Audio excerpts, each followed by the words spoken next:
အောင်စပူကစုချင်းမြင့်တဲ့ပရိသတ်တွေအပေါ်မှာလေးစားမှုမရှိဘူးလိုက်လဲလဲလဲမရှိပဲပရိသတ်တွေရဲ့မြစ်တာကိုဥပိ္ပခါပြုတယ်ဆိုတဲ့ဆွဆွဲပြောဆိုချက်တွေဟာအမှန်မဲလားဆိုတာကိုဒီကနေ့မှာကျွန်တော်တို့တို့ဝေဖန်သုံးသပ်ကြရအောင်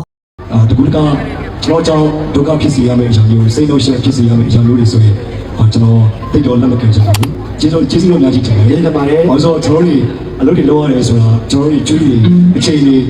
ဒီဘာတွေနဲ့ဝေးကွာပြီး1000နဲ့ဝေးကွာပြီးအများကြီးလုပ်နေတာ။ဂျမ်ဘိုတာချစ်တဲ့အတွက်ကျေးဇူးများတင်ပါတယ်။ကျွန်တော်ဘဝမှာဒါတွေမလုပ်ပါဘူး။ကျွန်တော်ဘဝမှာမိသားစုများရဲ့လက်ခုပ်တွေလုပ်ပါတယ်။ဒါကတော့အောင်စပူဟာနိုင်ငံခြားပရိသတ်တယောက်စီကနေစုချင်းမြင့်ငွေမြောက်များစွာရရှိခဲ့တဲ့ချိန်မှာတော့ပျော်ရွှင်နေရမယ့်အစားသူကြောင့်ပရိသတ်တွေအခက်အခဲဖြစ်မှာဆိုလို့စုချင်းမြင့်ငွေတွေကိုလက်ခံဖို့တောင်အားနာနေသူပါ။ဘာကြောင့်လဲဆိုတော့နိုင်ငံခြားမှာပြည်ပမှာအလုပ်လုပ်ပြီးရလာတဲ့ငွေတွေကိုပရိသတ်ကချစ်လို့ပေးတယ်ဆိုပေမဲ့သူကတစ်ဖက်သားအပေါ်မှာအမြဲတမ်းကိုချင်းစာပေးတတ်သူမို့လို့ဒါအခုလိုပြောဆိုခဲ့တာဖြစ်ပါတယ်။ဒါတိုက်ဆိုင်မှုမဟုတ်ပဲစုငွေတွေအများကြီးရတဲ့အခါတိုင်းမှာအောင်စပူကပရိသတ်တွေရဲ့စီးပွားရေးနဲ့အစီအပြေမှုကိုအမြဲတမ်းပဲရှေ့တန်းတင်စဉ်းစားပေးလက်ရှိတာကိုသတိထားကြည့်ရင်မြင်နိုင်ပါတယ်။ကျွန်တော်တို့သိပြီးဒုက္ခမရှာပါနဲ့။ကျွန်တော်ကြောင့်ဒုက္ခဖြစ်မှာ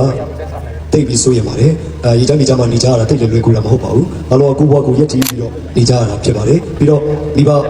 ပုံမှုပေးတဲ့ပတ်စံလေးတွေနဲ့ပညာသင်နေကြရတယ်ဘဝကိုလုပ်ကန်နေကြရတယ်။အပိဓာကိုကျေးဇူးများကြီးတင်ပါတယ်။ကျွန်တော်တို့တိတ်ပြီးအပူမရှာကြဘူးကျွန်တော်ပြောချင်ပါတယ်။အားနာလို့ပါကျေးဇူးများကြီးတင်ပါတယ်။ပရိသတ်တို့မြင်တွေ့ရတဲ့အတိုင်းပဲစုငွေတွေအများကြီးချင်းမြင့်ခံရတာတော့မှအေးစိမ့်တည်ငြိမ်စွာနဲ့ပရိသတ်ကိုပြန်လဲပြီးတော့ကိုချင်းစာပေးတတ်တာသူ့အတွက်တော့ပရိသတ်တွေရဲ့လက်ခုပ်တန်နဲ့အားပေးတန်တွေကရရှိတဲ့ငွေကြေးတဲ့ပို့ပြီးတော့တန်ဖိုးရှိတယ်ဆိုတာကိုသက်သေပြနေတာလည်းဖြစ်ပါတယ်။စုတွေအများကြီးမချပါနဲ့တော့စုထားတော့ပြီးရင်အိမ်ပြန်ဖို့တော့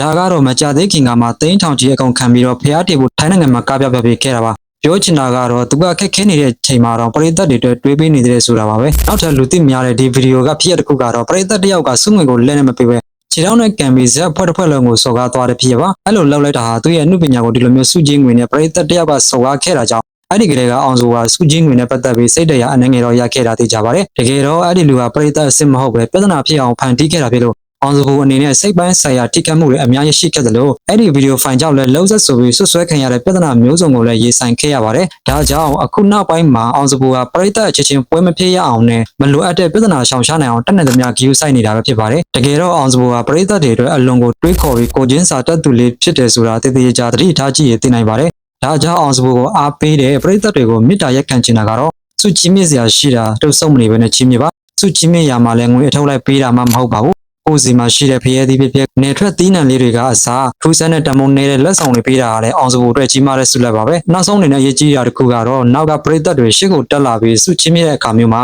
ရှေ့ကထိုင်နေတဲ့မိသားစုပရိသတ်တွေအနေနဲ့လည်းစိတ်ရှည်စွာနဲ့မိမိတို့အားပေးတဲ့မင်းသားလေးတွေသဘောထားကြီးစွာနဲ့ပဲအချင်းချင်းရိုင်းပိတ်ကူညီကြဖို့တိုက်တွန်းလိုက်ပါရစေအားလုံးကိုကျေးဇူးတင်ပါတယ်